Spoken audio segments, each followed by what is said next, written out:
रामचरितमानस जी में अकारण कुछ भी नहीं है, ठीक ना। कई लोग ये सोचते हैं कि महाराज राम कथा में शिव जी के विवाह की कथा कहाँ से आ गई।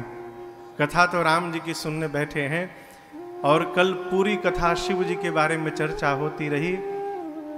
तो कल प्रारंभ में मैंने आपसे एक निवेदन किया कि भगवान शिव और मां भवानी पार्वती जी हैं क्या, याद है? पार्वती जी क्या हैं? श्रद्धा है और भगवान शिव विश्वास है।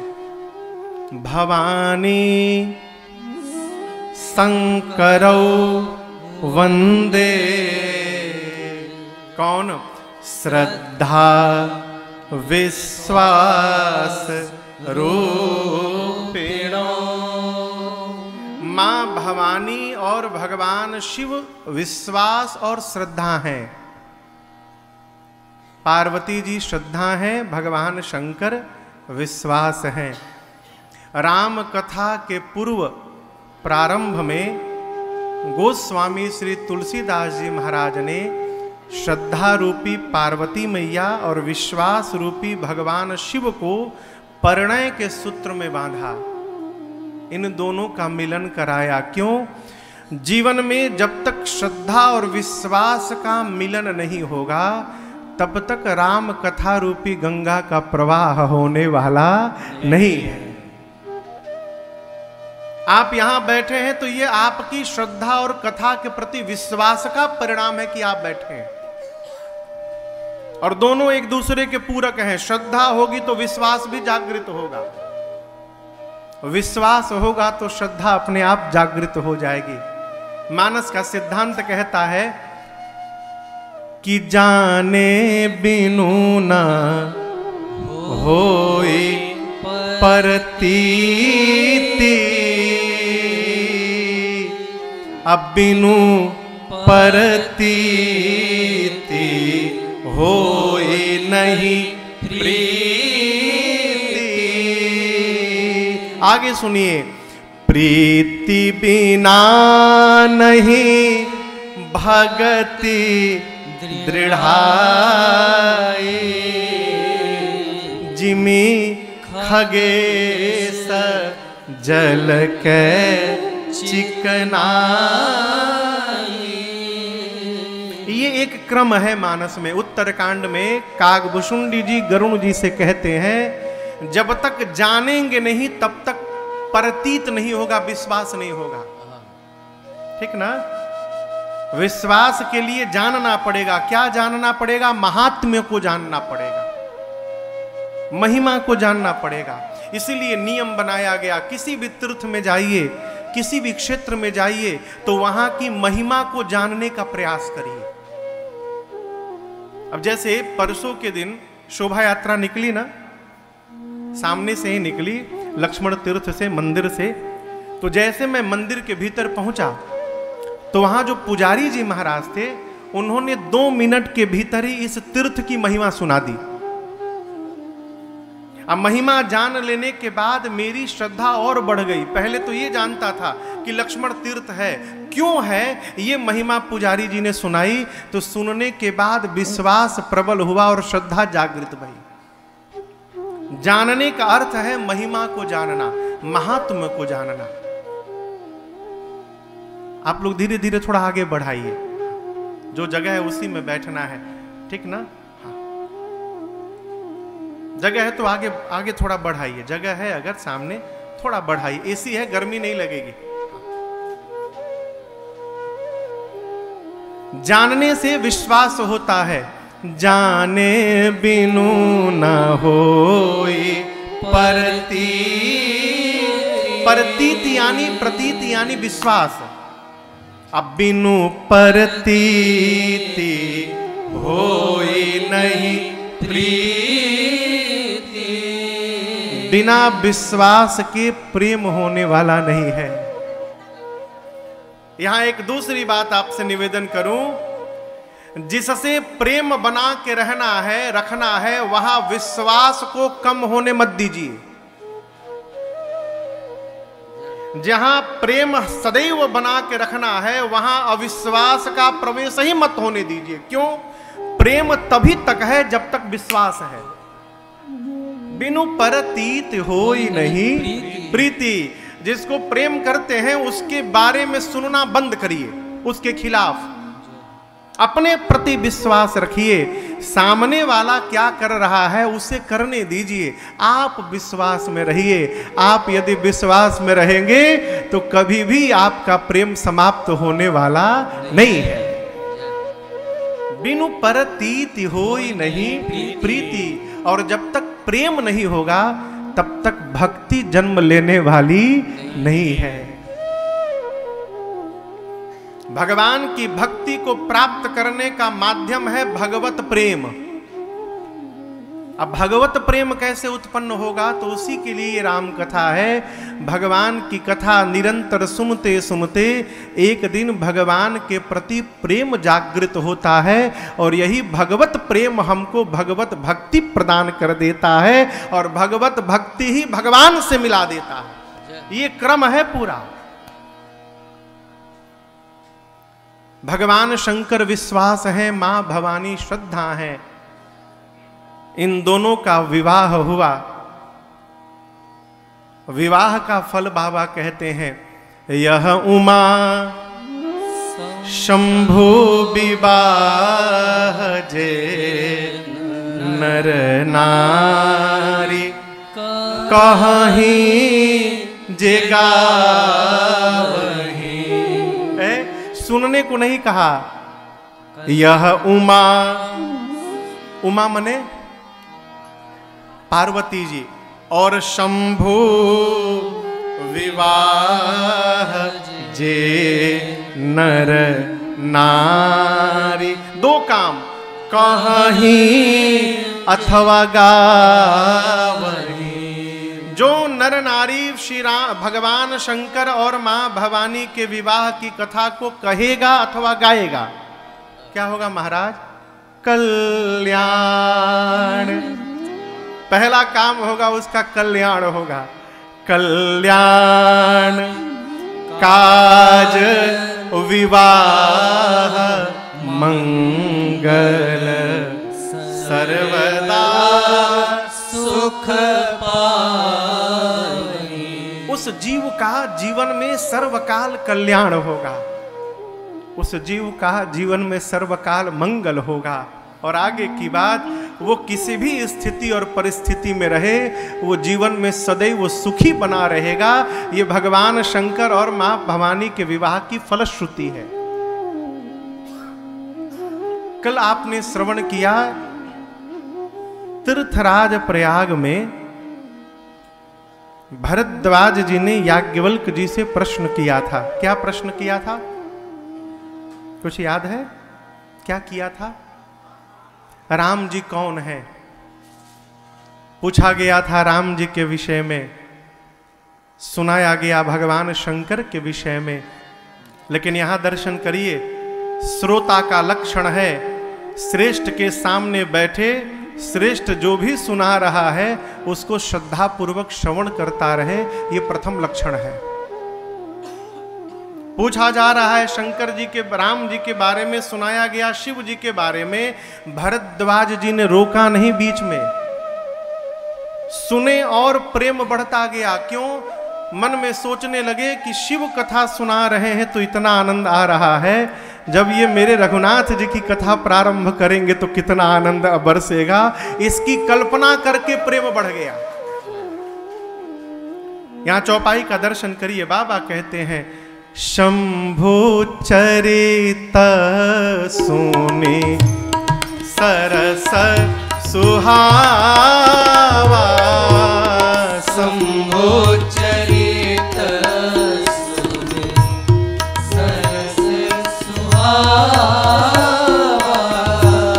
भरद्वाज मुनि अति सुख पावा। भरद्वाज मुनि अति सुख पावा। बहुलालसा कथा पर बाढ़े।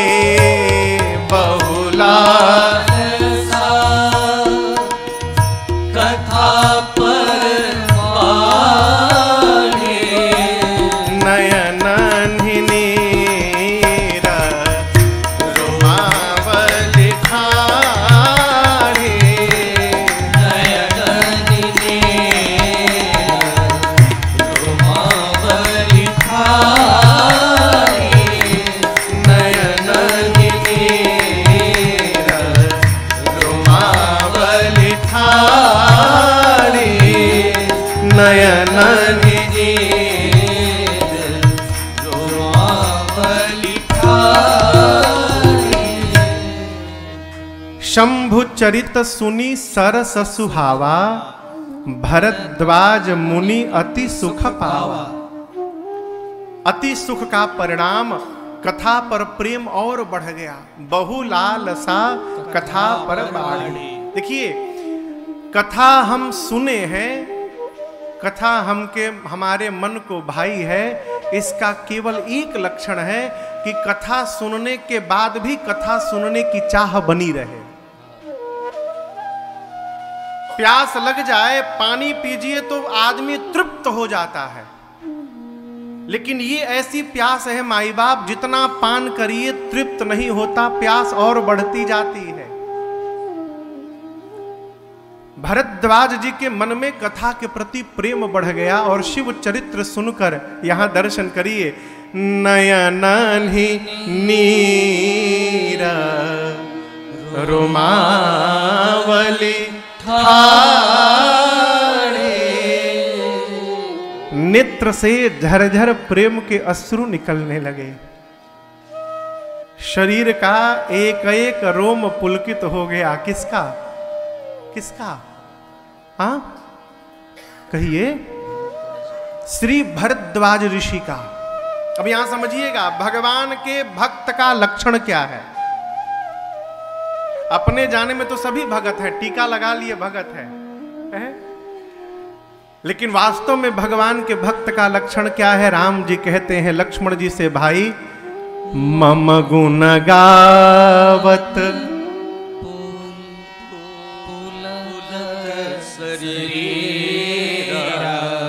पहले हम गाले फिर पारा पारी। मम गुण गावत पुलक शरीरा, गद गद गिरा नयन बहनीरा।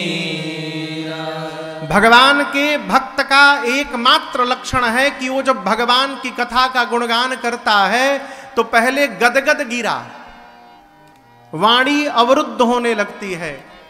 उससे पहले पुलक शरीरा, शरीर के एक एक रोम पुलकित हो जाते हैं, वाणी अवरुद्ध होने लगती है, गदगद हो जाती है और नेत्र से झरझर आंसू निकलने लगते हैं।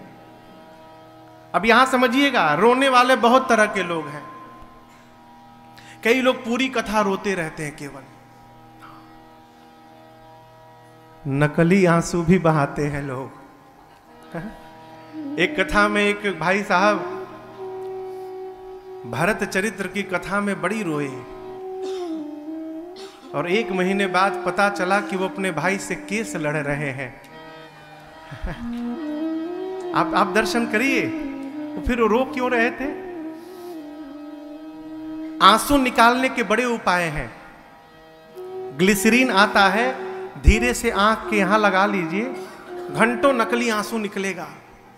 लोग कहेंगे कितने भाव में बैठे हैं, लेकिन शरीर के रोम को पुलकित करने का कोई उपाय नहीं है। ये तो तभी पुलकित होता है माई बाप, जब कोई बात जाकर हमारे हृदय को स्पंदित कर देती है, तब अपने आप शरीर के एक एक रोम पुलकित हो जाते हैं। ये भक्त का प्रथम लक्षण है कि वो भगवत कथा का गुणगान करे अथवा श्रवण करे तो रह रहकर शरीर में रोमांच हो जाए, शरीर पुलकित हो जाए, गाते गाते वाणी अवरुद्ध होने लगे और नेत्र से झरझर प्रेम के अश्रु निकल पड़े। ये सारे लक्षण भरद्वाज जी में घटित भय। और वक्ता के सामने श्रोता यदि इस भाव से श्रवण करने लगे ना, तो श्रोता से अधिक आनंद वक्ता को प्राप्त होता है।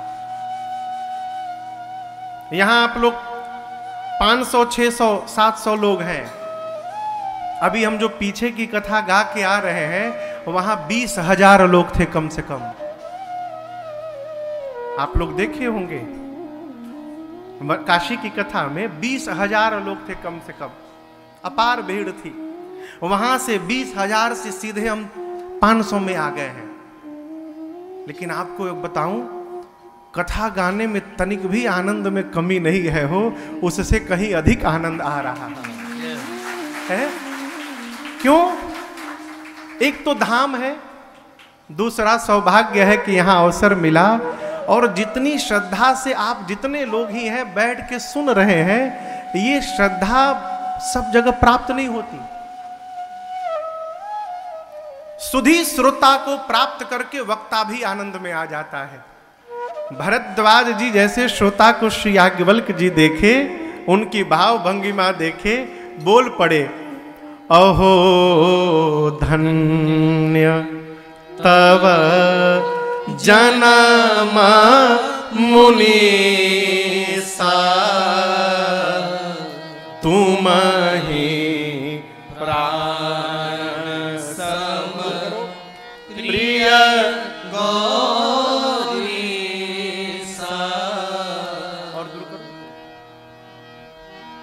बोले, हे भरद्वाज जी आप धन्य है। अहो धन्य तव जन्म, हे मुनिवर आपका जन्म धन्य। देखिए धन्य कौन, धन्य कौन? जीवन के इस आपाधापी के होने के बाद भी आप समय निकाल कर यहां आ गए हैं, आप धन्य हैं। आप जितने लोग यहां बैठे हैं कोई बेरोजगार नहीं है। बेरोजगार है क्या आप लोग? कोई काम धंधा नहीं है? क्यों चले आए? किसने बुलाया? आयोजक की तो मजबूरी है, उसने कथा ली है तो उनको आना पड़ेगा। आप लोग क्यों आ गए? आप आए नहीं हैं, आप यहां लाए गए हैं। आपके जीवन का पुण्य आपको यहां पर खींच कर ले आया है। पुण्य होगा, पुण्य पुंज बिनु मिल ही न संता। पुण्य होगा, वो पुण्य ही आपको जगत की आपाधापी में से समय निकालकर और परमार्थ करने का समय प्रदान करता रहेगा। पुण्य नहीं होगा, आदमी घर में पकौड़ी खाता है, बगल की कथा में नहीं जाता। घर के बगल में कथाएं होती है, जीव नहीं जाते, और दूर दूर से लोग चले आते हैं। ये पुण्य का प्रभाव है। और पुण्य अर्जित करने के लिए आपसे निवेदन करूं, कौड़ी क्या खर्चा नहीं है। धर्म के लिए तो रुपया चाहिए, धन चाहिए, पुण्य के लिए कुछ नहीं चाहिए। यदि रुपए से पुण्य प्राप्त होता माई बाप, तो हमारे केवट भैया पुण्य पुंज न हो पाते।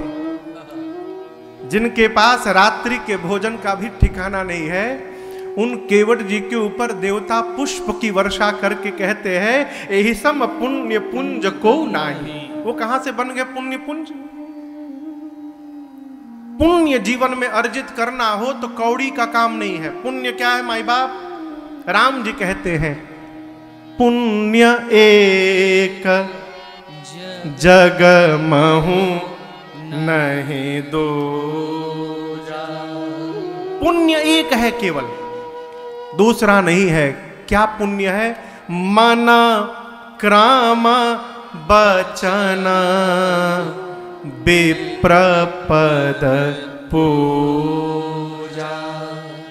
मन से, वचन से और कर्म से विप्र में प्रेम हो जाए, विप्र का आदर होने लगे, विप्र में श्रद्धा उत्पन्न हो जाए, यही जीवन में पुण्य बढ़ाता है।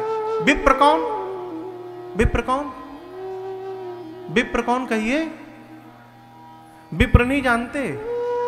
विप्र यानी ब्राह्मण, विप्र यानी संत, विप्र यानी भगवान का भक्त। किसी भी वर्ण में जन्म लिया हो, विप्र है वो। जिसके हृदय में भगवत भक्ति जन्म ले ले, उससे पवित्र संसार में दूसरा कुछ भी नहीं हो सकता, वो किसी वर्ण का हो। विप्र यानी भगवान का भक्त, विप्र यानी तुलसी जी का विरवा, विप्र यानी आम, पीपल, पाकर, जामुन, बरगद, ये 5 जो पल्लव हैं, ये 5 वृक्ष विप्र की कोटि में। विप्र यानी नंदी महाराज, विप्र यानी गौ मैया, विप्र यानी तुलसी मैया, विप्र यानी भगवान का मंदिर, विप्र यानी भगवान का श्री विग्रह, विप्र यानी नदियां, विप्र यानी भगवान का तीर्थ क्षेत्र। ये सब विप्र की कोटि में है। इनमें श्रद्धा हो जाना यही पुण्य बढ़ा देता है। कैसे महाराज? आप गाड़ी से चल रहे हैं, 4 चक्के से, 2 चक्के से, सड़क के किनारे यदि कोई गौ मैया दिखाई पड़ गई और गाड़ी में बैठे बैठे आपने हाथ जोड़कर प्रणाम कर लिया, 1% जीवन का पुण्य बढ़ गया आपका। क्या खर्चा लगा हो? गाड़ी से जा रहे हैं, रास्ते में कोई देवालय दिखाई पड़ा, बैठे बैठे आपने प्रणाम कर लिया, पुण्य बढ़ गया। इनमें श्रद्धा उत्पन्न हो जाना ये पुण्य को बढ़ाता है। जीवन में पुण्य बढ़ेगा तो पुण्य ही आपको सत्कर्म करने का समय निकाल कर देता रहेगा, और पुण्य नहीं रहेगा, आदमी खाली होने के बाद भी कथा में, सत्संग में, सत्कर्म में गति करने वाला नहीं है। धन्य कौन? धन्यास्ते कृतिनः पिबन्ति सततम श्री राम नामामृतम। अर्थात जिस मनुष्य के कान सतत निरंतर भगवत राम नाम रूपी अमृत का पान करने के लिए लालायित रहते हैं, वो जीव धन्य है। जिस मनुष्य के कान राम नाम, कृष्ण नाम, भगवत नाम सुनने के लिए व्याकुल रहे, जिसके कान भगवत कथा, भक्त कथा सुनने के लिए लालायित रहे, जिसके कान कथा सुनकर कभी तृप्त न हो, वो जीव धन्य है। करोड़पति होने से कोई धन्य नहीं हो सकता है, भगवान का भगत होने से जीव धन्य होता है। यहां याज्ञवल्क्य जी बोले, भरद्वाज जी आप धन्य हैं। आप सोच रहे होंगे कि आपने पूछी राम कथा, मैं सुनाया शिव चरित्र, अकारण नहीं सुनाया, मैंने जानबूझकर आपको सुनाया। क्यों? शिव पद कमला जिनहि रति नाम,